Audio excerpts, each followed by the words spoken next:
Brothers, sisters, this Yusuf Estes for An-Nasiha Foundation. I'm encouraging myself and you to join together to raise some really good deeds for us. An-Nasiha Foundation started over 10 years ago serving Islam in the UK and around the world on social media, reaching over 1 million people. Their activities include classes for the born Muslims, new Muslims, exhibitions for the non-Muslims, the youth, sisters, homeschool, parent support, so much more. And here's how we can join together to get the rewards. Right now they need about £200,000 for a special building. And we all chip in together to help them raise it. We all get the rewards. Remember, the Prophet ﷺ told us that whoever builds a house for Allah in this dunya, Allah build a house for them in the Jannah. Oh yeah, I want that kind of house. And anytime somebody prays there, you'll get the reward for that. And if somebody makes shahada there, you get the reward for all of their good deeds and all of their children's good deeds and all of the generations after generations that come after them.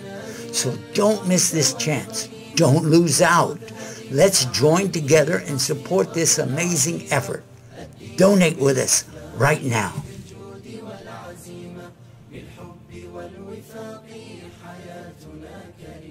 Because I was thinking to myself, when I was asking myself a question, what, if anything, in the Quran refutes liberalism? Obviously, liberalism is a modern, if you like, or has evolved to become or developed to become a modern political philosophy. However, at the core of liberalism, you have certain beliefs, like, for example, hedonism. But before we say that, when we say liberalism, what do we mean by that? We basically mean, if we're talking about social liberalism, we're talking about the idea that you can do whatever you want so long as you don't harm anyone. Yeah, which is a popular, if not the most popular ethic in the West now. Which is actually, this is the harm principle, what I've just described. But the harm principle is, in fact, a good definition, you could argue, of social liberalism itself. You can do whatever you want so long as you don't harm anyone around you. At the heart of liberalism is hedonism. Now, hedonism is very straightforward, where you become a pleasure maximizer. You act upon your desires. You do what you want, basically. You do what makes you feel good, what makes you feel happy, what makes you enjoy life. And connected to hedonism is utilitarianism. Now, utilitarianism is you do what you want, you feel happy, but we have that for as many people as possible. So the heart of liberalism is hedonism, according to John Locke, which is this belief that you can do whatever you want, get as much pleasure as you want. Or you should be doing that. The government, the liberal government, tries to free the way for the person to do this. That's what it is. That's why you have things like freedom of expression, freedom of speech, and freedom of thought. Because the government's job, from a liberal perspective, is to allow the human being to do as much of what he wants as possible. That's the liberal understanding. The assumption is that the human being wants to live according to their desires and that they should live according to their desires. Now, I was reading a verse in the Quran and I found it very interesting because I never thought of this verse as being a refutation of liberalism. And I looked at this verse and I thought, subhanAllah, this is quite an interesting and peculiar verse. And this verse is in Surah Al-Mu'minun, in verse 71. Where Allah subhanahu wa ta'ala says, وَلَوْ اتَّبَعَ الْحَقُّ أَهْوَاءَهُمْ لَفَسَدَتِ السَّمَوَاتُ وَالْأَرْضُ وَمَنْ فِيهِنْ. Now I thought, let me translate that. If the truth, this is what Allah is saying, if the truth had followed their desires, then the heavens and the earth would have been destroyed. And everything within the heavens and the earth would have also been destroyed. This is very interesting, and I thought about it quite deeply. And I looked at some of the tafsir. And this is my conclusion of what this verse means. This verse is talking about the fact that there is a consistency in nature. There are laws of nature, right? Around us, there's even atheist physicists would concede to the fact that there are laws of nature. Maybe not a materialist physicist, but some atheists would agree. You know, laws of nature, laws of physics, they would call them, yeah? Constants.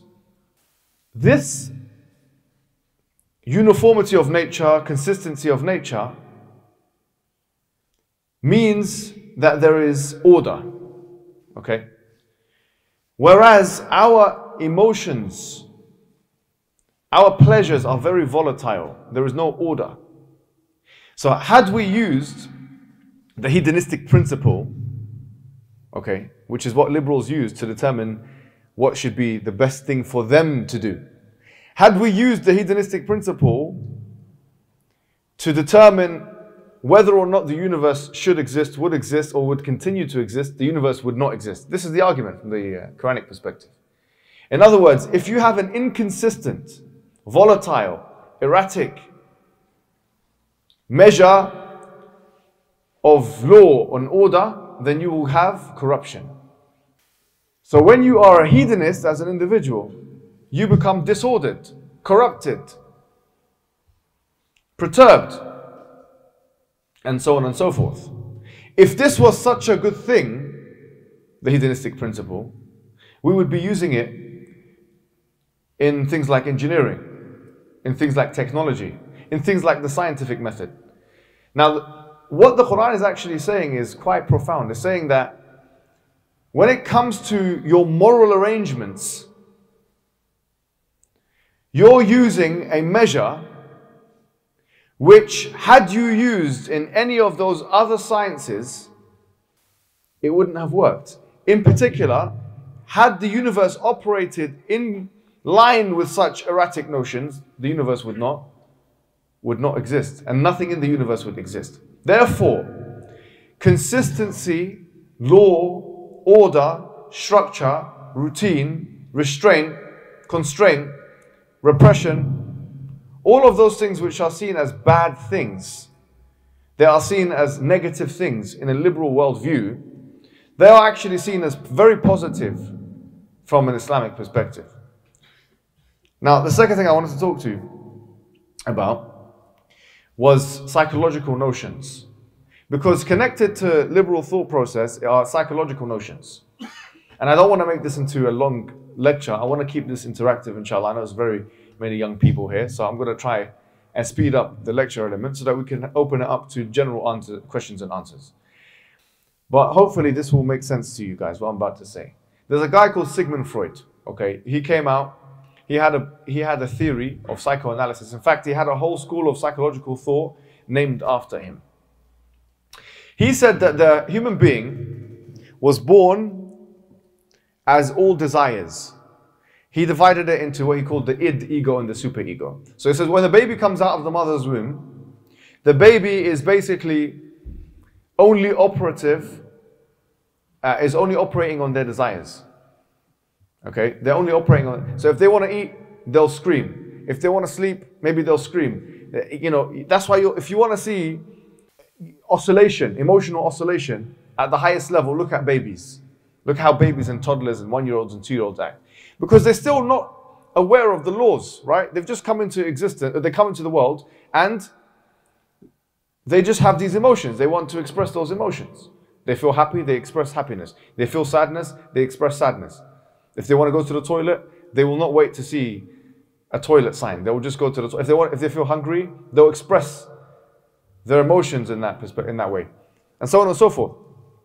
So Freud says you're all born as an id, which means as just desires, right? And then you have what he called the ego and the superego. So you have the laws now. When you get older, you have laws of society which stop you from doing certain things, like for example murder or fraud or whatever it may be. And then the superego, it tells you when you can act according to your desires and when you can't act according to your desires. That's his theory, basically, in a nutshell. So, and his understanding was that he wrote a book called Civilization and Its Discontents. He said society, so he had a liberal notion, a liberal understanding. He said that society should free up all the obstacles to the human being doing whatever they want to do. If they want to have intercourse with this person and that person, no problem. If they want to have drugs, maybe that's no problem. And so on and so forth. These are the permeations. These are the outgrowths of this kind of reasoning, this philosophical reasoning. So, what I found really interesting is that the Quran has very similar notions. So Allah subhanahu wa ta'ala says, for example, in the Quran, وَنَفْسٍ وَمَا سَوَّاهَا فَأَلْهَمَهَا فُجُورَهَا وَتَقْوَاهَا قَدْ أَفْلَحَ مَنْ زَكَّاهَا وَقَدْ خَابَ مَنْ دَسَّاهَا. Allah subhanahu wa ta'ala says in the Quran, by the self and the one who has proportioned the self. So Allah subhanahu wa ta'ala then says, فَأَلْهَمَهَا فُجُورَهَا وَتَقْوَاهَا. He has given it or inspired it its ability to be transgressive and its ability to be muttaqi. In other words, constrained, protected, have God consciousness in our context. قَدْ أَفْلَحَ مَنْ زَكَّاهَا. The one who has purified the self has already become successful. Whereas the one who has corrupted it has already become a failure. So Allah is saying that, yes, I've created you like this. I have created you like this, with the ability, with these desires, these animalistic, these bestial, or these erratic desires. Yes? But I've also given you the ability to constrain those desires, and so long as you constrain them in line with my law, then you have become successful. Then you have become successful. قَدْ أَفْلَحَ الْمُؤْمِنُونَ, as Allah subhanahu wa ta'ala says in Surah Al-Mu'minun. And based on this, wallah, it's a very interesting surah, because in the same surah, Allah subhanahu wa ta'ala, He says, He is the one who is not ghafil on the khalq. Basically, He's not heedless as to what He created. He knows, Allah knows. Like He says, أَلَا يَعْلَمُ مَنْ خَلَقَ وَهُوَ اللَّطِيفُ الْخَبِيرُ. He says, do we not know what we created? Does He not know? Allah knows what He created, and He is latif, He is subtle and khabir, all aware. In Surah Al-Mu'minun it says, وَمَا كُنَّا عَنِ الْخَلْقِ غَافِلِينَ. And we were not going to be on the khalq, on the creation, heedless. So in other words, who knows best how the human beings should function and what law and order they should follow than the one who has created the human being? The one who has put law and order in everything else. You see, when we say as Muslims, everything is Muslim. We say this microphone is a Muslim. We say this table is a Muslim, you know. Some maybe non-Muslims will say this is a very weird concept. Allah says that He created everything in the heavens and the earth, and everything is submitting to Him, طَوْعًا أَوْ كَرْهًا. Willingly or unwillingly, everything is submitting to Allah. In the sense that, because He created the laws of nature, right? So everything is submissive to those laws of nature. Everything is a Muslim. Because what does a Muslim mean? To submit to the laws of nature. Or to submit to the laws of Allah. And these are the laws of Allah, sunnatullah. The sunan of Allah subhanahu wa ta'ala, the ways of Allah. So everything is submissive to Allah. In order for human being to find peace, Islam says, the Quran says, then he also has to be submissive to Allah. Basically, he has to be in synchronization with what nature is doing. That's the Islamic. So here, the Islamic model and the liberal model on a basic level are completely disparate. They're completely out of line, with, diametrically opposed actually, to be fair. Because Islam is saying to suppress your desires, to restrain yourself according with the divine law is a good thing. And liberalism is saying, no, you should do whatever you want to do. And society is there and government is there to try and free up your ability to do those things. So there is an opposition there. There is an opposition there. And Allah subhanahu wa ta'ala, He in fact, in many verses, actually in 2 verses, He mentions this specific phraseology. He does them, He blames the individuals who take their desires as a lord of some sorts. So He says, أَفَرَأَيْتَ مَنِ اتَّخَذَ إِلَهَهُ هَوَاهُ. And there's 2 verses, one in Surah Al-Furqan and one in Surah Al-Jathiyah. And the ending of the verses are different. So in one of those verses, he says, have you seen the one who has taken his Lord as his desire?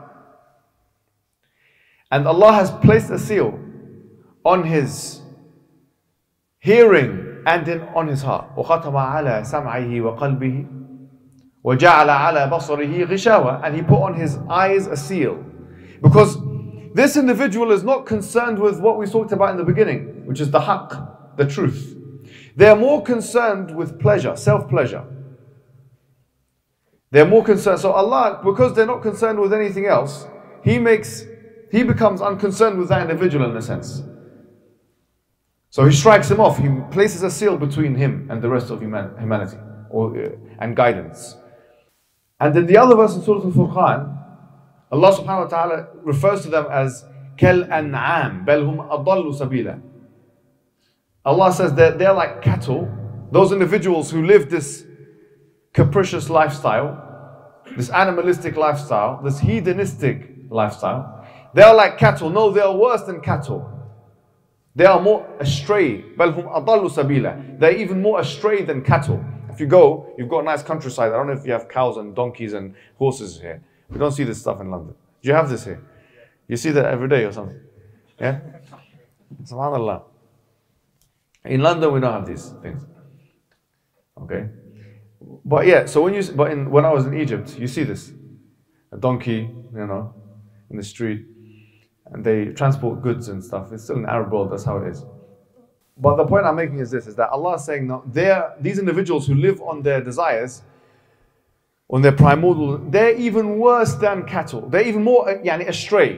Do you know why? It's really interesting if you think about it. Look, animals are not moral creatures. They don't sit like us and talk about morality. They don't ask why. They don't ask why. If you ask a dog why you do, it's immoral. When the lion tries to attack you've seen these kind of documentaries when the predators and this. No one's going to put the lion in prison. So you've been you've committed murder actually. No one's going to do that because no one questions animals for what they do because it's almost automated for animals. Whereas human beings have an innate ability to make moral decisions. So that's why Allah says, Bel hum adallu sabila. They are even more misguided because an animal doesn't have a moral functionality. That's why they are not as guided as human beings may be, right? However, someone who has rejected the guidance as being a human being is more far astray than an animal because they have not used what they have been given, which is the ability to philosophize, moralize, rationalize, come to a conclusion and ask the question, why? What am I doing here? What's the purpose of life? They think that the purpose of life may be to do whatever you want to do. Enjoy yourself, have intercourse with this one, have that one. You just enjoy. Come on. And really and truly, where has it got them? The West has propelled in many ways. And they have become successful militarily, technologically, and scientifically. But in terms of morality, in terms of happiness, and psychologically, and the family unit and the cohesion of the community, we have to be honest with ourselves. Has the West really succeeded? It hasn't. It really hasn't. There's disturbing levels of depression in these countries. Disturbing levels. The WHO done a study with Forbes magazine. They saw what are the most depressed countries in the world. 19 of the 20 most depressed countries in the world are all Western countries. They're all Western countries. Now you can't tell me there's no correlation or there's no causation between this ideology of liberalism, pretend to do whatever you want to do, and depression. There is a direct correlation there. You can see the more liberal people are, the more sad they are, unfortunately. Now, if you can say, someone will say, well, look at the happy index, which is a false economic indicator, which tells you, look at the HDI of the country, the Human Development Index, look at the GDP and look at the GDP per capita and life expectancy, whatever it is. And then they aggregate the number and they say the most, I don't know why they call this the happy index. They should just call this some kind of development index because it has nothing to do with the psychological states of people. They haven't surveyed anyone. They have not surveyed anyone in those studies and the happy index. But when they actually do survey people, they realize that the most depressed people in the world are Westerners, are people who are liberals, who believe in this philosophy, who have been given this propaganda of, if you do whatever you want, you'll be happy. The most happy people in the world are those who have some kind of mission, some kind of meaning, some kind of purpose, some kind of structure as human beings. And that is why Islam has come to illuminate to human beings these things. Now, there's something else I wanted to talk about, which is really interesting. I'm going to call this the libertarian fallacy. Because once again, as we started off by saying, liberalism is a spectrum of different ideologies, yeah? So you have, on the one side, neoconservatism, and then on the other hand, you have libertarianism. Now, libertarianism is this idea that the state, the government should be as non-interventionist as possible. So they should allow people to do as much as they can. Laws should be minimized, taxation should be minimized. They should do as little as possible. They just do enough to ensure that there's no chaos. That's the libertarian understanding. But there's a fallacy there. There's a problem in that thinking. Yeah? Where if you weaken the government and you take away the laws, everything will be okay, people will be free. Yeah? This is the understanding. The weakness in that is that you don't consider with this that people limit other people's freedom. So if we had an anarchy, you wouldn't have the government putting people in prison as much. You wouldn't have a military doing checks, and you wouldn't have the police doing that. However, you'd have people transgressing upon other people more. And that's why it's really interesting. The Quran has an interesting verse on this. Allah says in the Quran in chapter 39 verse 29 in Surah Zumar, it says, ضرب الله مثلا رجلا فيه شركاء متشاكسون ورجلا سلما لرجل هل يستويان مثلا. He says Allah has struck forward a parable. Two different kinds of men. One of them has many slave masters, and the other one has only one slave master. Are they the same? The Quran asks, are they the same? So one of them has many slave masters, and one of them has one slave master. Now you think, maybe an atheist, liberal, may believe that if they don't have religion in their lives, then they will not be controlled as much.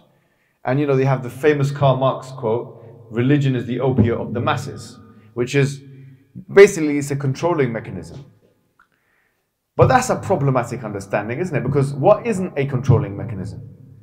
In a capitalistic worldview, on a capitalism, you have big companies taking care of the controlling in that environment, or governments, or influential people, or gangs. It works on a communal level, works on a societal level, and it works on a national level. So the point is this, Allah says in the Quran, consider the case of a man with many different slave masters. It's really sad because for us as Muslims, we believe that if anything goes, لا طاعة لمخلوق في معصية الخالق. There is no obedience. This is a hadith. There's no obedience to the creation in the disobedience of the Creator. In other words, if someone tells us to do something which goes against the Quran and which goes against the Sunnah, we will reject it.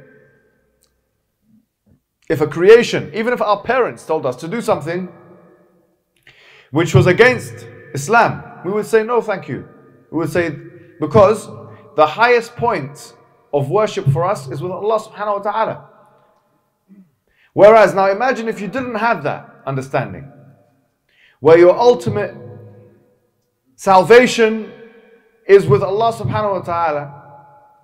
Instead you'd have many different agents of control, as the Quran says. So imagine you're one person, you're a man or a woman, and you have many slave masters. So one slave master is in control of you on Monday, and then you have another person with different tastes, he's in control of you on Tuesday. Or maybe they're both in control of you at the same time on Monday, and one of them is telling you to do one thing, and the other one is telling you to do another thing. And there's a contradiction in what they're telling you to do. How are you going to prioritize what to do if both agents are telling you to do something, and both of them have equal weighting from a superiority perspective, that they're both superior to you, and from a consequence perspective, that they can both exert consequences on you. This is actually the state of modern day society, by the way. There's a feminist movement, and I could talk about feminism maybe some other time, or maybe we'll come in the questions and answer, where the idea is, especially in the 60s, where feminism is get away from the home, from domestic chores and environments and family life even, and even motherhood, some would say, some feminists argued, and go out into the workforce and pursue a career.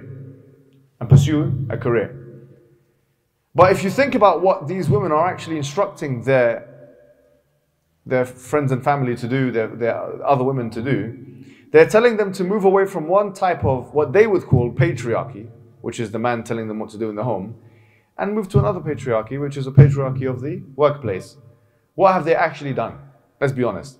They in fact probably exacerbated the patriarchy, because the patriarchy depends, their understanding of it depends on capitalism. So you're making capitalism stronger by going into the workforce. So the idea is there's no escaping the fact that you're going to have some kind of slave master. You're going to have some kind of slave master. And if you don't have, as Muslims as we do, an ultimate authority that we refer back to for our salvation, then those things, I mean, it's as ridiculous as this. I mean, you might be driving the car and it might say 30 miles an hour. And for the moment, that banner becomes your God as an atheist, or as a liberal atheist. Because, you know, if I don't do this, there's a consequence. There's a consequence of some sorts. And so therefore, I'm going to submit my will. Therefore, I'm going to submit my will to the laws of this country. I'm not saying we shouldn't.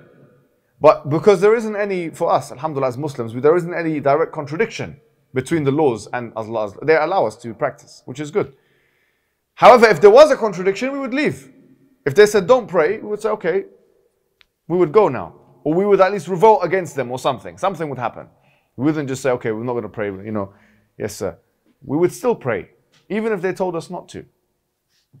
So having said that, the point I'm making is, having an ultimate authority actually takes you away from slavery, because it takes you away from one kind of slavery, which is slavery to many different slave masters, and to the only appropriate kind of slavery, which is slavery to the one who formulated the laws, the creator, the sustainer, Allah subhanahu wa ta'ala. But you're never going to escape slavery. Man is born free, Rousseau said, but is everywhere in chains. You see, so last thing I want to talk about on a practical level now, because of I'm not sure what's happening here in Huddersfield, but certainly there's a lot of worry, you know, within parents and communities about what's being taught in schools, what's happening in universities, and so on and so forth. Here's what I want to say to you on a practical level, what we can do. I think this is what we can do. Number one, like let's take the controversial example of LGBT in schools. Yeah, that's a very controversial example. It's happened in Birmingham and whatever, there was protests. Here's my understanding, here's my view. I think we should teach our understanding of LGBT in the masajid. This is, I mean, I really find it surprising that some communities have not done this yet. This should be like, number one, you teach aqidah, tahawiyya, or I don't know, wasatiyya, whatever you learn here. But this is aqidah matter, actually. Why haven't you updated your aqidah books, manuals? And not you guys, I mean, why have people not updated the studies of, this is aqidah, this is a matter of creed, you know? So we should, just like we teach aqidah in schools, we should teach LGBT as a part of aqidah. What we understand of it, what is allowed, what's not allowed, what's this and what's that. If you don't do it, Barry is going to, and by the way, Barry is probably more eloquent than you and probably more learned. I'm not saying for everyone, but it could be the case, especially if you have second generation parents coming from subcontinent or some other country. And all their argument is, it's an abomination, homosexuality is this, and it sounds like a Bible basher. It doesn't sound very convincing. When this child now you're not doing him a service. You're doing a disservice to yourself and your child when you say to him, oh, it's haram, this, khalas. So what? You say it's haram, he says it's halal. But he's using liberalism, you're using Islam. But he's more eloquent than you. And he's more convincing than you. And he's been trained on it. I was trained on it. I used to be a teacher. How many people here are teachers? Just so is there any teachers here? Yeah. So you learn prevent training, you learn these things, you learn LGBT things. You learn it when you're going through the teacher training process. You do learn it. This is what you say to the child. This is what you don't say. This is how you get them to understand fundamental British values, and so on and so forth. But here's my point. Okay, no problem. That's what they want you. That's what they want your children to learn. Fundamental British values, and not all of the concepts that they're going to bring forward, or the way in which they teach them, is going to be something disturbing to us. It might, like for example, following the law of land. No problem. I mean, we've just talked about that. However, it's their method of delivery now, because don't think that teachers are unbiased actors. The RE teacher in the school, the form teacher, the form tutor, or the science teacher in your schools, a lot of the time they have bias. I remember when I was in year 9, year 10, it wasn't far away. Genuinely, it wasn't that far. Maybe 15 years ago or something. Yeah, maybe less. Maybe I'm doing it the math wrong. But when I was in school, I remember my science teacher. Yeah, he used to use propaganda. And only later I realized, this guy's doing propaganda to me. He's saying, look, the Big Bang. I can remember once the Big Bang proves that God doesn't exist. You're using science for atheistic propaganda, yeah? Or evolution shows us religion is wrong, for example. And the parent, when the child goes back home and they ask the question, yeah, to the parent says, no, we're not from monkey. We're not from the monkeys. What do you mean we're not from the monkey? It's not what the theory says. It's not what the theory says. You haven't even understood the theory to refute it properly. Yeah? So you have weak answers because you haven't invested into learning this thing properly. And those people have invested in it and they've left you behind. It's the community responsibility, it's the parental responsibility. If you want to be a parent of a child in the West, a Muslim child, it's your duty to learn the arguments that they're putting forward and to have proper counter arguments which are well thought of, ready for them. If you don't have them, then you will lose the argument. The community will lose the argument, and the rates of apostasy will increase.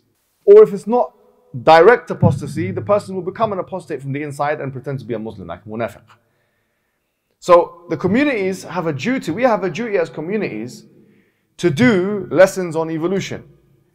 They say, Muslims are against, or creationists, they're against evolution, or the study of evolution. We should be teaching it. We should be the ones teaching LGBT studies. Because if they don't teach it, if we don't teach it, they're going to teach it. And our narrative is going to be completely sidelined. We have a way in which we can reconcile this and that and understand this and that, and we have our own rationale. We'll come to it. Questions and answers are coming, yeah? You see? So, all of those things, the communities need to really, the masjids, especially if you want to have young people come into your masjid, you have to have a program. Aqidah program. You can call it Aqidah program. If you're going to attract someone. So, Aqidah program, lesson 1, LGBT. Lesson 2, atheism. Or let's say lesson 1, atheism. Lesson 2, LGBT. Lesson, and so on and so forth. Modern trends, modern issues and challenges.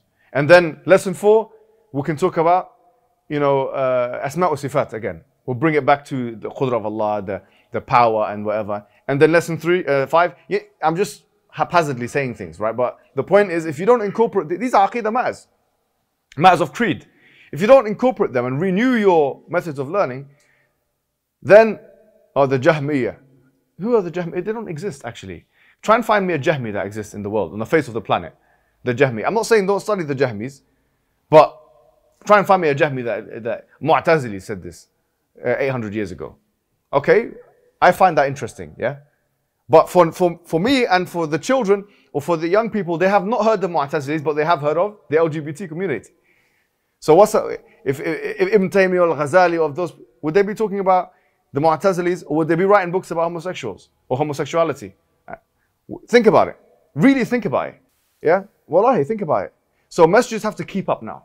This is the problem. With masajid and communities, we have left this mas'ala for them. Maybe we're afraid that someone will arrest us. These guys are against British values. But you can teach it in a way which no one can say anything to you. And that's something you have to learn as well. You don't teach it the old-fashioned way because maybe an imam you know said some crazy thing in a khutbah one day, and then he was on the front page newspapers or something like that, or he was blacklisted. No, because he went about it the wrong way. He didn't have the training to speak about these matters. And they say about Jewish and this and that, Jewish people, and they don't want to make a distinction between Judaism and Zionism. So if you don't have this understanding of how to deliver it, you're going to be in trouble. So you have to know how to deliver these things, but you have to deliver these things. It's as simple as that. Because one thing I'll tell you about the LGBT community, yeah? They are very nice people, yeah? And this is something you need to learn, yeah? If you are a harsh person and your son or your daughter goes to school, just their niceness alone is enough to get them on their side and keep away from you. Wallahi, why are we so rough? So the Muslim community has to adapt. Yeah, if you don't want to lose your children to different ideological narratives, you're going to have to change your attitudes. We're going to have to change our attitudes, especially second generation people. Otherwise, our children are going to be more attracted to what Barry has to say than what you have to say.